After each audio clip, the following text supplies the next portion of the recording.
അസ്സലാമു അലൈക്കും വറഹ്മത്തുള്ളാഹി. അൽഹംദുലില്ലാഹി വസല്ലല്ലാഹു അലാ നബീന മുഹമ്മദ്. ഞാൻ ഒരാളെ പരിചയപ്പെട്ടു. അപ്പൊ അദ്ദേഹം പറഞ്ഞു, ഞാൻ പഴയ ജീവിതമല്ല, പുതിയ ജീവിതമാണ്. അപ്പൊ ഞാൻ ചോദിച്ചു, എന്താണ് നിങ്ങളുടെ മാറ്റം? അദ്ദേഹം പറഞ്ഞു, പണ്ട് ഞാൻ എന്തെങ്കിലും പ്രയാസം ഉണ്ടായാൽ, പ്രശ്നങ്ങളിലൊക്കെ കുടുങ്ങിയാല് ബദരീങ്ങളെ, മുഹീദ്ദീൻ ഷെയ്ഖെ എന്നൊക്കെയാണ് വിളിക്കാറുള്ളത്.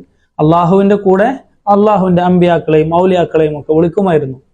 പക്ഷെ പിന്നെ ഞാനിപ്പോ മാറി മനസ്സിലാക്കി, അള്ളാഹുവിനെ മാത്രമേ ഞാനിപ്പോ വിളിക്കാറുള്ളൂ. ഞാൻ ചോദിച്ചു, നിങ്ങൾ ഇത് മാറാനുള്ള കാരണം എന്താണ്? എങ്ങനെയാണ് നിങ്ങൾക്ക് ഈ ഒരു മാറ്റം ഉണ്ടായത്?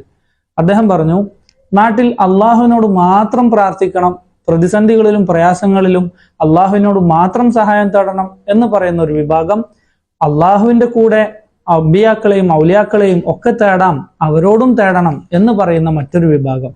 ഞാൻ രണ്ടു കൂട്ടരുടെയും തെളിവെടുത്ത് പരിശോധിച്ചു നോക്കി. അള്ളാഹുവിനോട് മാത്രം തേടണം എന്ന് പറയുന്ന ആളുകളുടെ തെളിവ് വ്യക്തമാണ്, സ്പഷ്ടമാണ്, നേർക്കുനേരെയുള്ള തെളിവാണ്, വ്യാഖ്യാനങ്ങൾക്ക് പോലും ആവശ്യമില്ലാത്ത തെളിവുകളാണ്. ഉദാഹരണത്തിന് ഖുർആനിൽ അള്ളാഹു പറഞ്ഞു, അമ്മൻ യുജീബുൽ മുൽത്തറ ഇദാ ദഅാഹ് വയക്ഷിഫു സൂ. പ്രയാസത്തിലകപ്പെട്ടവൻ പ്രാർത്ഥിച്ചാൽ, വിളിച്ചാൽ ഉത്തരം നൽകാൻ അല്ലാഹുവല്ലാത്ത മറ്റാരുണ്ട്? ഇയ്യാക നസ്തഈൻ, സൂറത്ത് ഫാത്തിഹയിൽ അല്ലാഹുവേ നിന്നോട് മാത്രം ഞങ്ങൾ സഹായം തേടുന്നു.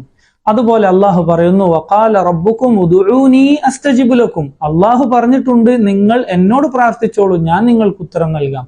ഖുൽ ഇന്നമാ അദ്ഉ റബ്ബി വലാ ഉശ്രികു ബിഹി അഹദ. നബിയെ പറഞ്ഞു കൊടുക്കുക, ഞാൻ എൻ്റെ റബ്ബിനോട് മാത്രമേ ദുആ ചെയ്യുകയുള്ളൂ, അവനിൽ ഞാൻ ഒരാളെയും പങ്കു ചേർക്കില്ല. ഇങ്ങനെ നേർക്കുനേരെ, വ്യാഖ്യാനങ്ങൾ പോലും ആവശ്യമില്ലാത്ത തെളിവുകൾ.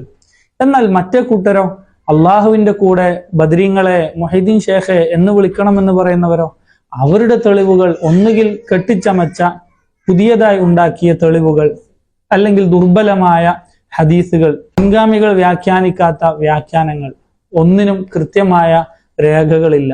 അതുകൊണ്ട് ഞാൻ എന്തു വന്നാലും അള്ളാഹുവിനോട് മാത്രം തേടാൻ തീരുമാനിച്ചു എന്ന് അദ്ദേഹം പറഞ്ഞു.